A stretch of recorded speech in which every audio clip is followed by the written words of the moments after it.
Good evening, ladies and gentlemen. I'm Shibani Gharat. Now, as we dissect the Union Budget 2026, we're actually looking beyond the numbers, beyond the spreadsheets, and actually catching up with people who will be affected by the decisions made at the Union Budget 2026. Now, first up, at this beautiful location in McDonald's over a cup of coffee, we have two entrepreneurial powerhouse women. In fact, first one is Sonia Kulkarni. She owns her own PR agency, which she started almost a decade ago. And also she's navigating the dynamics of this entire market, being a single parent. Moving on, we have Vidisha Banerjee. She is an HR veteran, but just recently she started her own HR consulting firm. Then we have Sushant Rane. He has been a corporate employee for more than a decade, so obviously he knows the system. He's looking forward to the budget every year to figure out how can he invest, where can he save taxes, and so on and so forth. And then we have someone who is like a new jobber. So he's representing a generation of people entering the job market, and that is Ratik Jain. So all of you first, thank you so much for joining us on a Sunday, that too, over a cup of coffee discussing the Union Budget. Sonia and Vidisha, I want to begin with you. If you look at the budget announcement, we don't see any changes, in tax slabs or any reductions anywhere. How do you look at it? Do you look at it as, disappointment for the middle class, or, generally brings in the stability for your financial planning for the next year? Sonia, let's begin with you. Yeah, thank you, Shibani, for having me over. It's interesting. I mean, the whole day we are watching what's happening and the comments coming in. When I see the budget, I obviously see it from three lenses. As a woman, running my own enterprise business, as a PR agency head who's working with my clients, while we were predicting certain pre-budget expectations, now the post-budget reactions. And the third, of course, is the common citizen. And while you're rightly saying, we're always looking at the slab changes and some sort of stops or relief for us, what I see this more as a stability and expansion from the government point of view. It's more about the policy making. And while at a personal level, it might be a little bit of a disappointment because you want to have that relief and, save it. But the steady ground in the global uncertain market is extremely important. And also the spotlight on the newer areas that are emerging, a lot of stops coming up for women entrepreneurs at the rural level. So interesting, facts from the budget, definitely. Absolutely. Vidisha, what is your opinion and thought on this? I echo the sentiments. I think that with budget coming in every year, we do have a lot of expectation. But I think for me, again, as a woman who's leading a business and somebody who's been in the corporate, every budget comes with its own, ups and downs. But for me, this budget means continuity. It means balance. It means steadfastness, right?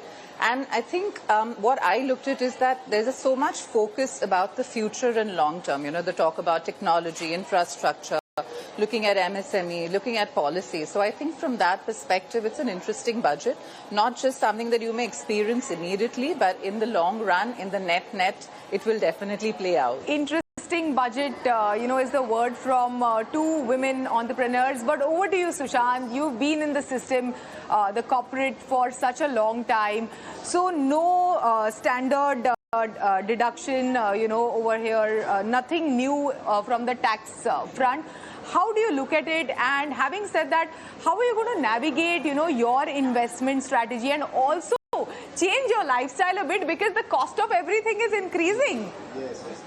So it's quite interesting. If you look at it in a high tax bracket today, stability really doesn't come from the deductions, but from the discipline which is there. Now, interestingly, lifestyle choices is quite subjective.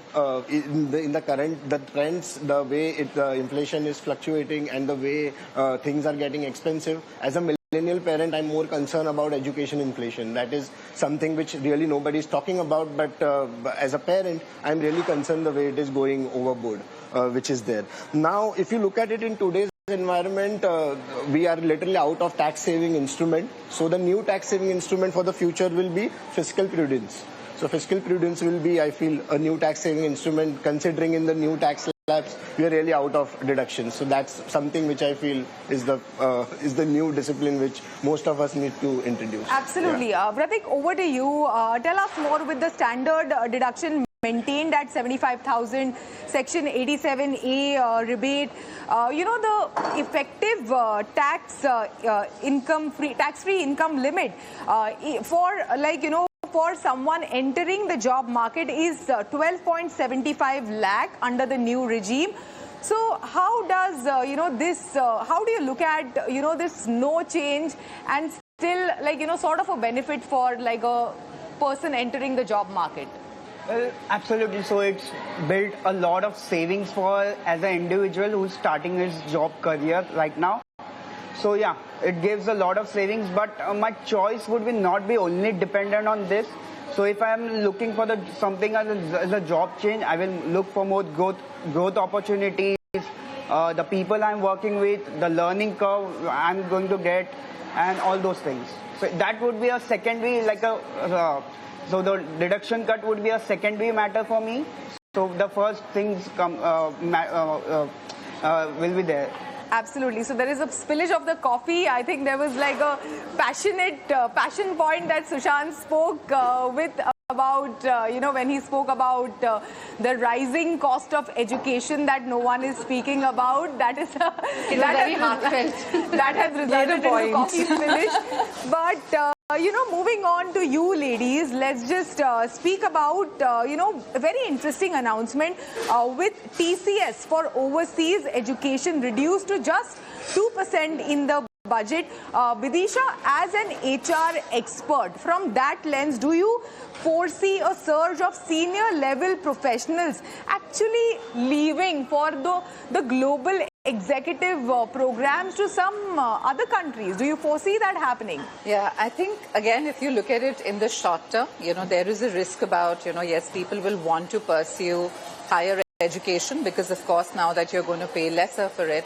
But I think, again, in the long term, I think what will happen is a lot of senior executives, like I was myself earlier, we look at this as an enhancement of our skill with the intent of always coming back.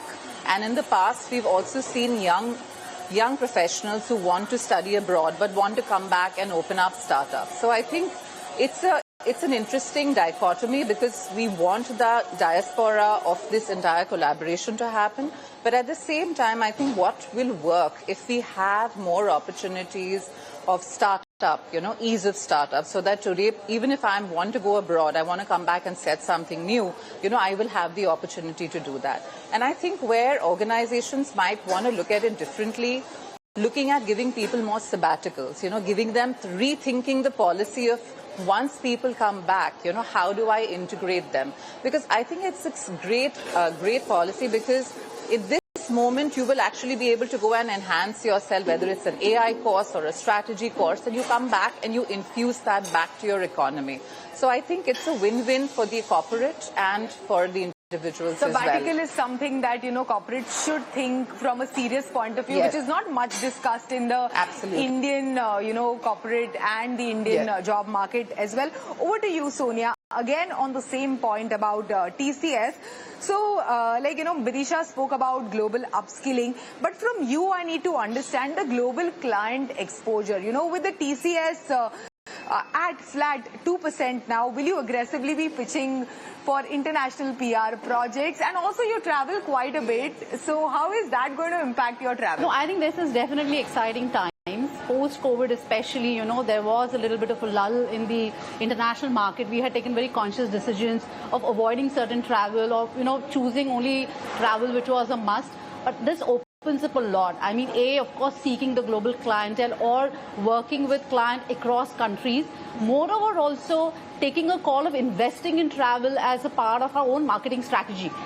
There are expos happening, there are networking events happening, where of course we seek a lot of business, plus multi-country travel for our existing clients, rather than, doing it, handing it virtually or outsourcing it to teams there. I think this is very exciting. Personally also, as I travel a lot, I think the number of countries I'll travel will increase on the agenda because it is a good relief, for us. So definitely. it makes a lot of business So sense. Sonia is traveling to a lot new countries in the next financial year. But over to you, Sushant. For someone who has spent sizable amount of time in the corporate over the past many years, we saw one particular thing. There is this new tax regime nudge. Okay, it wasn't clearly mentioned in the budget, but you can feel it, and there is a nudge towards the new tax regime. As a default and a mainstream choice. At your senior level, is the benefit of lower slab, rates in this new regime finally outweighing some of the benefits of the older one, according to you, which is HRA, of course, that you benefited from, and of course, ATC deductions that we saw? Over the years, many traditional deductions like ATC, HRA has given some benefits in the old structure which was there. Now, over a period of time, once your income goes in a higher tax bracket, the benefits are either lost or the cap is exhausted. So you really run out of option to save tax on. Now, one might argue that the old tax regime gives you the good tax savings in terms of the housing loans and the ATC, the HRA caps. But the overall mix in metros today about the rental versus owning a house, that has considerably shifted after this new tax regime. So there is no forceful paperwork investment. In fact, one of the research said recently that even more than half of the taxpayers really didn't know what is the deductions all about. It's just that some of the agents used to come and say, okay, this is one of the tax saving instruments. Yeah, and you can invest up to like, 8 lakh, like 1.5 lakh.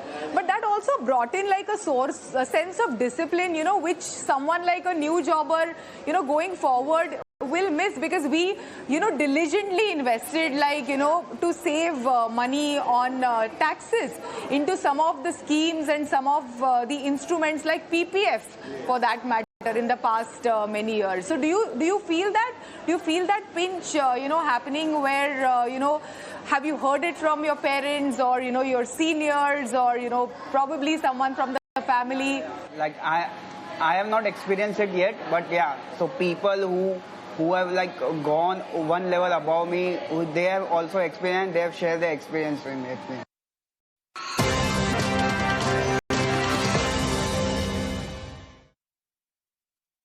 Also, I needed to understand something on, the upskilling that Vidisha spoke about. It's also enticing for a new jobber to go abroad and, upskill, pick up, like a university, choose a university for yourself. So, the 2% TCS, does it encourage you also to, like, go outside and, probably go for studies?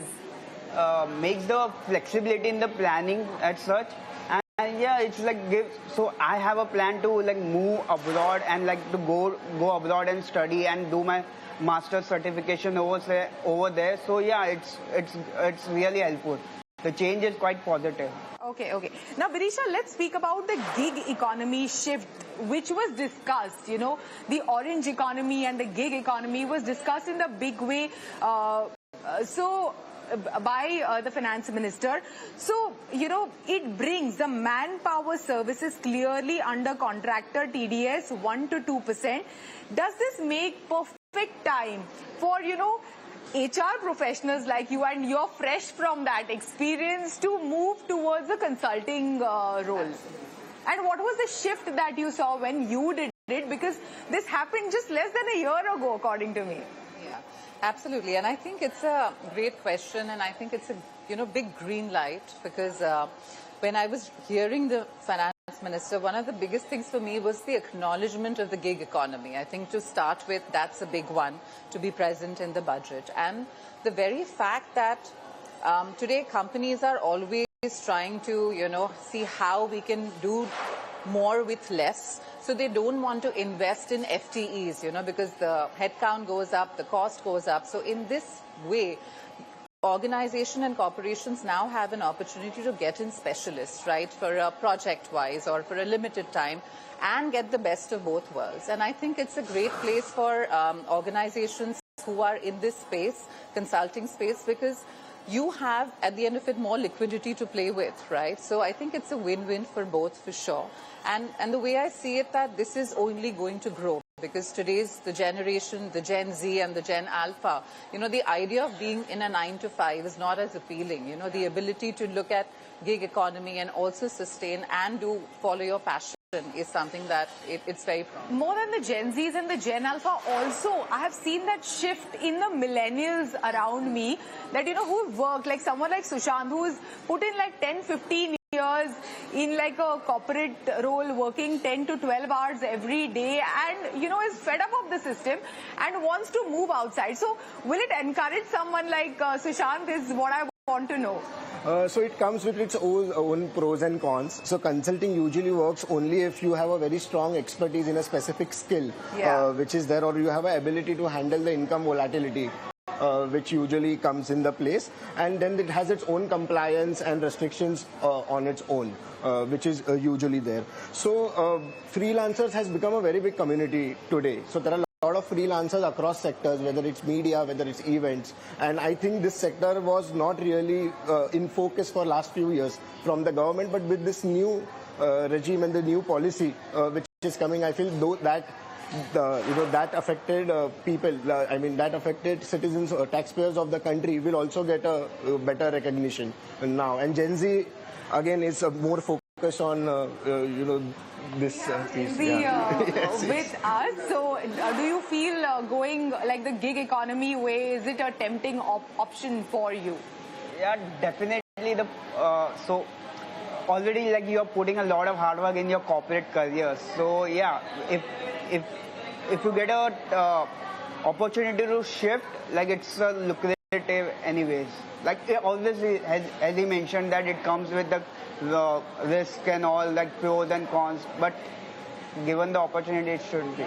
So we've also seen, Pratik, STT hike in the budget, for someone like, a younger generation just getting into trading, what do you think of that move? Because it discourages, the youth, which was like a point brought about in the budget, to do and like go ahead and buy FNOs. So what do you think of that? So the reason behind that increasing the STT was like government is not allowing government wants the people to not focus on the FNO. Yeah. But given the STT is just a very minimum amount. So I don't think, like, I have my friends who trades in FNO and all. So as I've spoken to them after the budget, they said they are like very habitual to trading in the FNO. So I think this minimum cost, they won't be affecting that much. So if like government wants to do something, they should raise the bar or ban certain, like should allow the minimum capital. Like if you have some like 5 lakh capital, then only you should do FNO and something like that. Okay. What are your thoughts on this, Sushant? Usually been very high risk trading, and I don't think there are more number of stock market users who are actually trading into that. So as a corporate, I feel we usually are so busy in our day-to-day life that it's more of a SIP autopilot model, which we used to go on. We don't have the brain to think of, we don't have time. We don't have time as to gamble our money on something like that, so to speak. So now there will be slight tilt in a valuation aware deploying. So the deployment of the funds need to go on valuation, and there has to be reshuffle, which most of us as a corporates needs to understand, learn better, and invest in better returns. Yeah. Now, since we have 2 women entrepreneurs, there were a lot of announcements right in the beginning of the union budget that FM made on, women entrepreneurs, programs like community-owned She-Marts, expanding the Lakpati Didi scheme to help women transition from basic livelihoods to full enterprise ownership. Apart from these schemes, what is that cultural shift beyond that, just the capital, that we need to spark and encourage more women to, become entrepreneurs? Let's begin with you, Sonia. Yeah, honestly, Shibani, while the government has been working on this for the last decade, and more women in the mainstream is a GDP multiplier. We are seeing that. So the strategy and the policy making has been very, very good, especially uplifting the rural women and giving them the opportunity in the entrepreneurship. What I clearly see the miss is, while there are these schemes and while some of them have been taking the benefit out of it, the more awareness, a more one-stop window needs to be created so that women understand the opportunity or the challenges and then take those concentrated decisions. Benefits of this scheme and concentrated decisions. But I want to add one more point here. Like, while a lot is being done for the rural women, there are urban women like us who are entrepreneurs, or a lot of urban women who have chosen to be homemakers because of COVID or for whatever reasons. For family, they are also a great catchment or a great segment to look forward to entrepreneurship. What about us? We also need that benefit. We also need a lot of support system, and I think government needs to look at us also from that lens. And I think clearly it's being missed out. So not just rural women, but government has to also look at encouraging urban women entrepreneurs. Vidisha, your thoughts? Yeah, I think like what you said, the mindset shift still in India is that the women's income is still considered a secondary income, that it's like a top-up, right? The main income will come from the man of the house, but if it's still top-up. So I think from a mindset change, this schemes definitely allows you to shift your mindset towards becoming an entrepreneur. So I think it's a great beginning, and I think like programs like the whole community-driven entrepreneurship also allows you to bring in more women, because one woman lifts another, right? And I think I would agree with her, because at least in the corporate world and in the urban, I think there has been some amount of movement where, the government has spoken a lot about STEM and infrastructure. So women are coming in. You have GETs and DETs who are coming out from engineering schools and colleges, but I think better infrastructure, if you want to attract women even on those sectors, right? I mean, of course, there's been a lot of rail connectivity that we've spoken about, because one of the things that women worry about is, how will I commute? Is it safe for me? So safety, availability of resources, these are important decision infrastructure point of view, which is important along with policies as well. And policies and scheme. Absolutely fair point, and both the points that you've made are well taken. But finally, because we are also asking our experts and tax experts to, rate the budget on a scale of 1 to 5, let's just ask, the common people, like, whose life is going to get impacted by the union budget, their rating for this budget. Let's begin with you, Pratik. 3 on 5. Yeah, that's a mid rating. 3.5 on 5. 3.5 on 5. Yeah, Vidisha. I think for me as well, it's a 3 on 5. 3 on 5, yes. So I would say 3.5 on 5. So that's the general consensus of the budget. So it's a mid rating for the Union Budget 2026 from the people whose lives will get impacted by it. Thank you so much, all of you, for joining us for this discussion. Thank you for having me. Thank you so much. Well, with that, it's a wrap.